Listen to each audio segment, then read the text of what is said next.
ये केंद्र सरकार ने एक फैसला किया जिसके तहत उन्होंने ये कि जो भी व्यक्ति इस देश में बस चलाना चाहता है वो 3 लाख रुपया केंद्र के पास जमा करवाए, वो कश्मीर से कन्याकुमारी कहीं भी बस चलाए।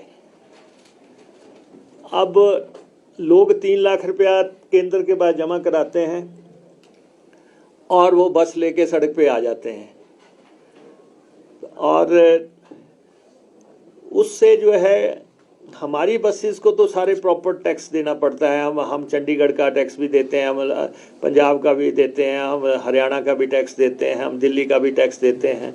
हम एक रेगुलेशन से चलते हैं। लेकिन ये जो 3 लाख रुपया जमा दे करके, हालांकि कायदे के मुताबिक उनको एक जगह से बस भरनी है और दूसरे गंतव्य स्थल पे लेके जानी है, लेकिन केंद्र सरकार ने उन पे और मेहरबानी कर दी। उनको जो है दिल्ली बस अड्डे पे काउंटर दे दिया। अब वो दिल्ली बस अड्डे पे भी बेखौफ जो है बस भरते हैं। फिर वो जो है करनाल में भी सवारी उठाते हैं, कुरुक्षेत्र में भी उठाते हैं, वो चंडीगढ़ से भी उठाते हैं और फिर आगे आते हैं।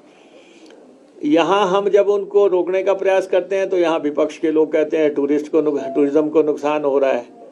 लेकिन असल में मेन बात यह है कि ये 3 लाख का जो कंसेप्ट है ये यूनियन गवर्नमेंट ने लागू किया और ये पूरे देश में बसें जा रही हैं। ये सिर्फ हिमाचल ही नहीं आ रही हैं कि धर्मशाला, डलहौजी या मनाली जा रही हैं, ये पूरे देश में जा रही हैं।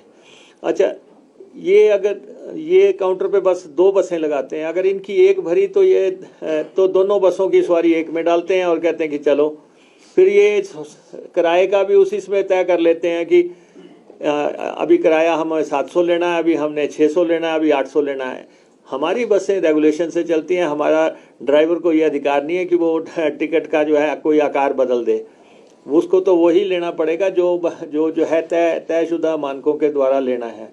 तो इसलिए ये कहना कि ट्रांसपोर्ट डिपार्टमेंट इनको नियंत्रित नहीं कर रहा, वो तो हमारे नियंत्रण से बाहर है। हम तो अदालत में गए हैं, हम अदालत में गए हैं कि ये बसें जो हैं अगर चलनी भी हैं तो इनकी पहले लिस्ट बननी चाहिए कि इसमें कौन सी सवारियां चढ़ी हैं और ये कहाँ जा रही हैं, किस होटल में जा रही हैं, कहाँ रुकेंगे और कौन सा ये टूर लेके जा रहे हैं।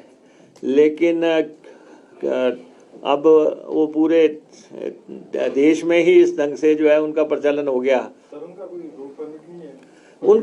उनका तो ये है ना, उन्होंने तो वहाँ का दिल्ली को लिख के देना है कि हम 3 लाख रुपया जमा करा रहे हैं, हम जो है दिल्ली से धर्मशाला चलेंगे, तो बस 3 लाख ही है। वैसे तो मैंने ट्रांसपोर्ट एमडी साहब को कहा है आप भी कुछ जो है रास्ता तलाशो, आप भी 3 लाख ही जमा कराओ, आपने क्यों 25-25 लाख टैक्स जमा कराना तो इतना भारी भरकम हम टैक्स देते हैं। तो लेकिन ये देश के कानून है, उसके मुताबिक कुछ चीज़ें हमारे बस में नहीं है। सर, हिम बस कार्ड कब इसके लास्ट डेट तय कर दिए सर? किसका? जैसे हिम बस कार्ड बन रहे हैं लोगों के 21,000 कार्ड, आप 21,000 कार्ड बन गए। ये हिम बस का जो है ना, ये रियायती सेवाओं के 31 जनवरी के बाद मैंडेटरी ये रियायती सेवाएं जो हैं अब उसके लिए ये बहुत कामयाब मॉडल साबित हो रहा है। और 31 जनवरी तक तो हमने इसके लिए रखा है कि आप बनाओ, उसके बाद हम मैंडेटरी कर देंगे कि सबके पास ये होना चाहिए। और ये एक अच्छा पहचान भी है और इससे हमें भी स्पष्ट हो रहा है कि कौन लोग रियायती चलने वाले हैं, कौन कितना किराया हमारा, क्योंकि हमने भी स्टेट गवर्नमेंट से पैसा लेना होता है तो हमारी भी कैलकुलेशंस जो हैं। ये मॉडल वैसा ही मॉडल है जैसा आपने देखा कि हमारा अभी जो पेंशनर्स पे चल रहा है कि उसमें पता लगा कि 32,000 लोग जो जिनकी डेथ हो चुकी थी वो पेंशन ले रहे थे। जब वो पॉलिसी आई तो पता लगा कि अभी तक चल रहा है ट्रैकिंग, तो 32,000 तो ऐसे लोग निकल आए कि तो इसमें भी हमारा बिल्कुल स्पष्ट हो रहा है। और एक हमने HRTC में ये कहा है कि वो जहाँ पे स्कूली बच्चे आपके जाते थे वो स्कूली बच्चे मुफ्त जाते थे। जहाँ हमारी बसें हटी हैं कुछ जगह पे और प्राइवेट बसेस के साथ जो करार हुए हैं वो बच्चों को लेके नहीं जाते।